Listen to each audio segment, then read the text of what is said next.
En 1099, Jérusalem est prise dans le sang. En 1187, elle est reprise sans massacre.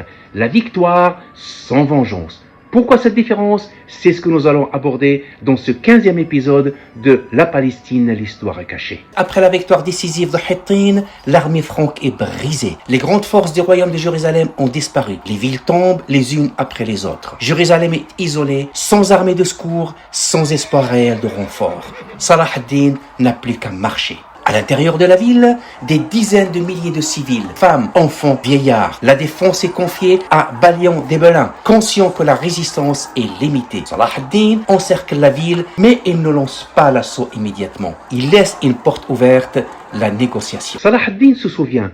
En 1099, quand Jérusalem a été prise par les croisés, juifs et musulmans ont été massacrés. Il refuse de répéter l'histoire. Pour Salah ad-Din, Jérusalem n'est pas un trophée, c'est une ville sacrée. Il accepte de négocier une capitulation pacifique. Un accord est conclu. Les habitants peuvent racheter leur liberté. Les civils sont protégés, les lieux saints chrétiens sont respectés, les pèlerins chrétiens pourront revenir. Mieux encore, les plus pauvres incapables de payer sont libérés gratuitement. Des fonds musulmans sont utilisés pour racheter des captifs. Salah ad-Din lui-même paie parfois de sa poche. Un geste exceptionnel pour l'époque. Le 2 octobre 1187, Salah ad-Din entre dans Jérusalem. Pas de triomphe, pas de pillage, pas de vengeance. Il entre avec humilité. Les mosquées sont purifiées, mais les églises restent debout. Le Saint-Sépulcre n'est pas touché. Les chroniqueurs rapportent aussi une scène devenue célèbre. À son entrée dans Jérusalem, Salah ad-Din aurait croisé une mère chrétienne en pleurs, paniquée cherchant son enfant égaré dans la foule.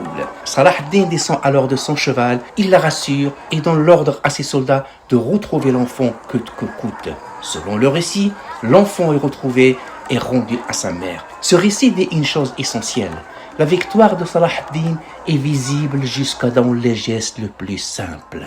Juifs et chrétiens peuvent rester ou partir librement. Les communautés juives expulsées en 1099 sont autorisées à revenir. Même des chroniqueurs chrétiens le reconnaissent. Salah ad-Din agit avec justice et retenue. Salah ad-Din n'a pas seulement repris Jérusalem, il a rendu à la ville sa dignité. Il prouve qu'on peut gagner sans perdre son humanité. En 1187, Jérusalem est reprise, mais la vengeance est restée derrière. La vraie victoire n'est pas d'écraser l'ennemi, mais c'est de triompher sans renier son humanité. La vraie victoire n'est pas d'anéantir l'ennemi, mais c'est de prouver que la force peut encore servir la justice. À très vite.